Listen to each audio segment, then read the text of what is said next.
I've gotten to the point where nothing surprises me anymore.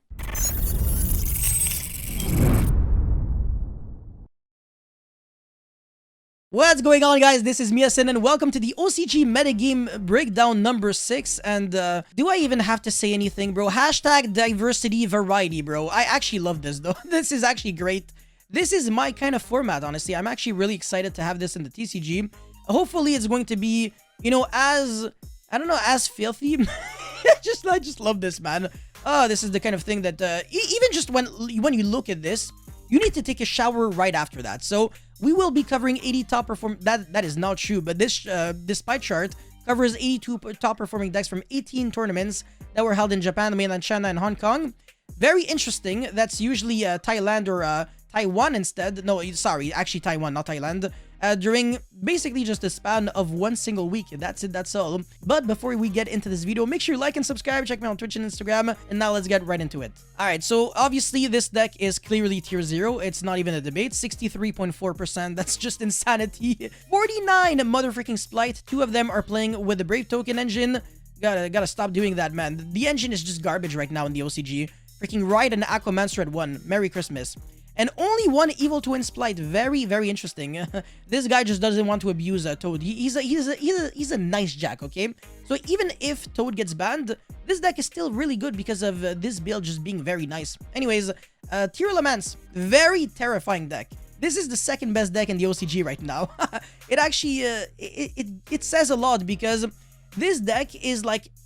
It's not that it's better than Despia, but it mixes so ridiculously well with Despia. It almost feels like it should have been like the optimal way to play the deck in the first place, but these cards actually came out after the Despia. So now that we have both Despia and Tearlaments, branded Despia Tearlaments is actually like by far the best deck to play right now for fusion summoning. So like, yeah, I want to say it's probably the best fusion deck ever to exist in the history of Yu-Gi-Oh! Maybe, I don't know, maybe when we're gonna get in the TCG is gonna be even better, and people obviously are gonna come up with crazy combos because we no longer have to be, well, we don't have to be afraid of cards like Maxi, whereas in the OCG, things are a little different with decks like Splight. They have inherent outs to Maxi and stuff like that, especially post-game 1 when they can cite in Deck Devastation Virus, so even if you drew 30 cards, it doesn't matter because I just go deck dev, make you lose every single monster from your hand, and you're gonna cry. Anyways, the second best deck, of course, Tearlaments. The third best deck is branded Despia, but it's so much less good than Tearlaments. So yeah, that's... and even then, Grass Tearlaments branded Despia, Shadal Tearlaments, and Tearlaments branded... It's not even... Bro, every single freaking Despia deck is still playing Tearlaments, so this actually should have been in this category. This is kind of misleading, to be honest. Anyways, the next best deck, quote-unquote, are actually 4 decks that are tied. So Adventure Tenyi, this is kind of like based. But there are different builds, so yeah, this one is with Punk, and this one isn't, so... No, I guess this one has Rose Dragon. Oh, there we go. Yeah, that's the true base deck. And this is like... Exorcister, ridiculously good deck. Oh my god, I have to make a revamp on this combo and deck profile. This deck is clearly tier 1 because of just how much value you get with one single monster. It's actually ridiculous. And every single monster just feels like a good card. I don't know how to explain this, but oh my god, it's such a nice deck. And in the OCG, it's like in a very good position because if you get Max Seed, you just pass on your monster and that's it. And then you use Vadis on your opponent's turn, summon 2 Xyz and go Banish, Dweller. Oh my god. Yeah, insanity. Exorcister is really, really terrifying. And Splight Evil Twin, what the hell? What? Evil Twin Splight? Splight Evil Twin. Yeah, okay. Task failed successfully. Anyways, 2 Adignister. Wow, interesting. 1 Mathmech Adignister. The Mathmech is so good. This deck should be way better right now. Oh my god. Me no comprendo. Anyways, Eldritch, Flunderies. Imagine, bro, it was like one of the best decks not too long ago. What happened? Second best deck. Now nobody gives 2 shits about Flunderies. It's like in the others category. Oh my god, fall from heaven indeed. Anyways, Lawn Mowing Punk, Adaemancipator, Mathmech, Splight Atlantean, okay. Splight Trebrigade, Nani, and Spiral Ruffle. Anyways, moving forward into the deck list. So below are 2 first place deck list, blah blah. This is very interesting. So now people are actually citing Solemn Judgment and Solemn Warning, because if you can resolve this against like your opponent's first summon, or like the Gigantic Splight, you kind of just win the game. That's it. It's literally that simple. So there are a lot of ways to win when you go first, and it's really not like you can say that Dark Ruler does anything at all, because you're still gonna have to deal with those annoying ass trap cards that if they draw, you are beyond screwed. Like, there are no words to describe how much you literally cannot deal with the back rows, because you can't really afford to be cocky and side deck in something like, I don't know, Twin Twister. That makes no sense, because if your opponent has like Deep Barrier, then you just change Deep Barrier and you lose. Whereas if you, same thing with deck Devastation Virus. Whereas if he has like Solemn Warning or Solemn Judgment or Solemn Strike, yeah, it's and you don't have to win. You're gonna be in a little of a super big pickle. So yeah, Red Reboot. Imagine side decking Red Reboot against a combo deck. Hilarious. But yeah, that's what people are doing, by the way. Yeah, because it allows. It's like the only real counter to those annoying trap cards and Deep Barrier, Deck Dev, etc. Because you also can't really respond to it unless you have Judgment, and that's the reason why Judgment is actually pretty big right now, and that's something that people are really trying to do. Another really good tech would be Hita, because you can revive back the Splight Elf and then make access code and break a lot of negates because it can't be responded to and it doesn't target. So even if your opponent has the Splight Elf that targets, it doesn't matter, you can still destroy your opponent's cards. And of course, you can also revive back your opponent's Carrot and Red with the Hita, which allows you to have a level 2 that you can summon. Well, not that it really matters, but yeah, it gets you a level 2 so that you can summon your own Splight monsters. So yeah, relatively easy to summon and very powerful card, very scary. And if it dies, you still get to search a monster, I think. No, that's not true, because it has to have 1500 or less defense. And these boys are thick. They're very obese. So unfortunately, you can't really search their asses. But yeah, for the rest of the monsters, everything is very streamlined. That's actually something that I said in my deck profile the first time. I was like, I think it's just a matter of time before people are only going to play one Ronin Totem and one Doofrog. So I was like, even if I'm showing like 2 Ronin and 2 Doofrog, I actually think it's incorrect. Exactly, I was right, yeah. 1 Dupe, 1 Ronin, 3 Swap Frog. That's all you need. And 3 Deep Sea Diva, or if you want to play some other normal summons, but Deep Sea Diva is just like the most simple one. Because you can go Needle Fiber, summon Ash, and then Swap Frog, bounce back the Ash. 1 Nibiru, that actually makes no sense because you don't lose to Nibiru, but I don't know. I guess people really want to be spicy. Oh, actually, draw it off of Maxi. It's not really that you're trying to counter it with Crossout, because Gigantic Splight protects you from Nibiru.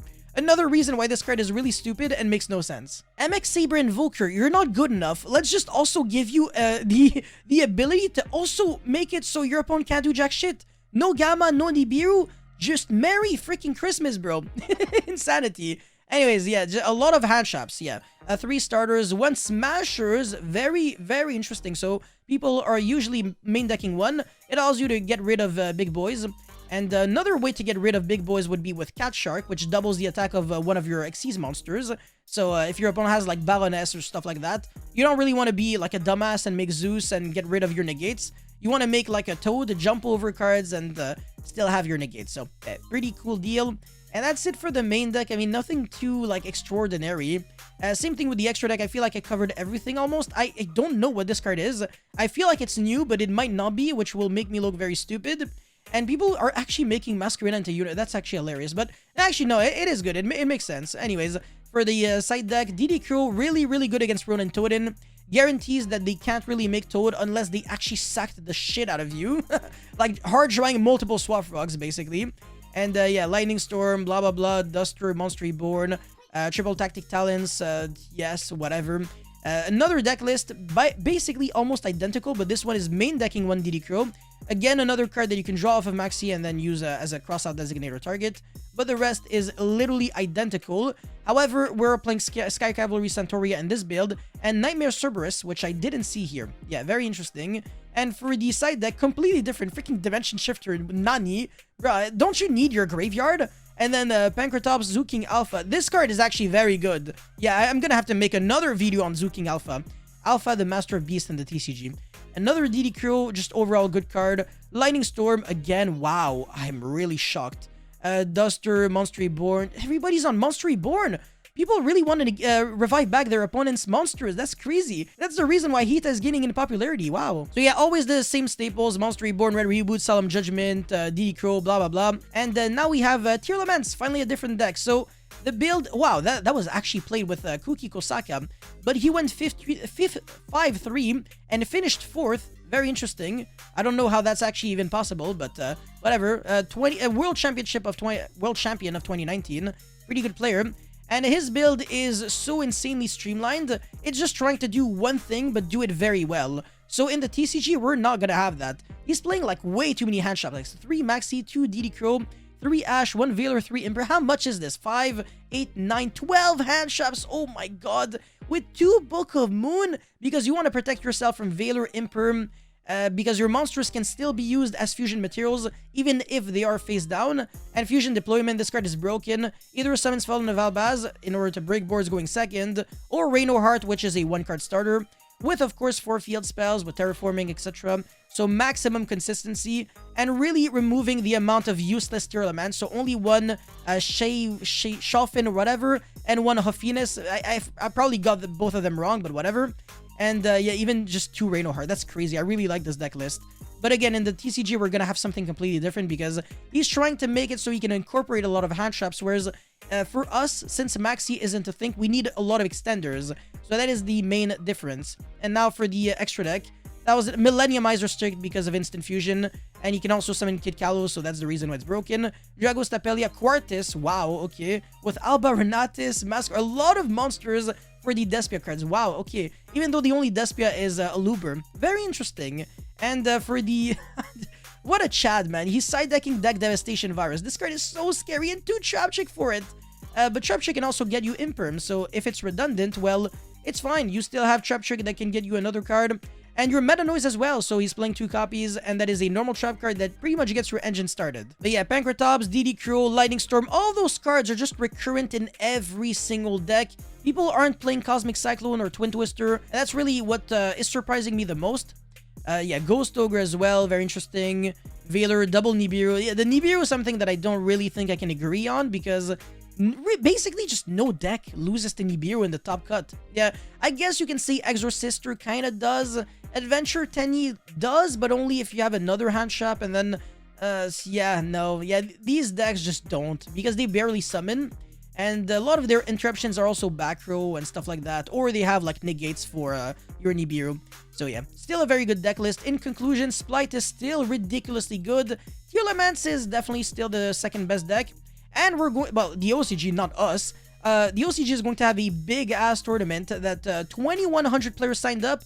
But unfortunately, only 1,200 players were allowed to play because the venue wasn't big enough to accept as many players. I don't think this is considered a YCS though. So it's a Yu-Gi-Oh! Spring Festival. Not really the equivalent, but kind of. It's just that they function in a different way. Their YCSs are like best out of 1s, whereas our YCSs are best out of 3s. And I guess this would be like their equivalent of our best out of 3. So yeah, that's pretty much it for this OCG metagame breakdown. Let me know how you guys actually feel about all these decks and this format in the comment section below. As always, don't forget to like and subscribe, and I'll see you guys very soon. Peace.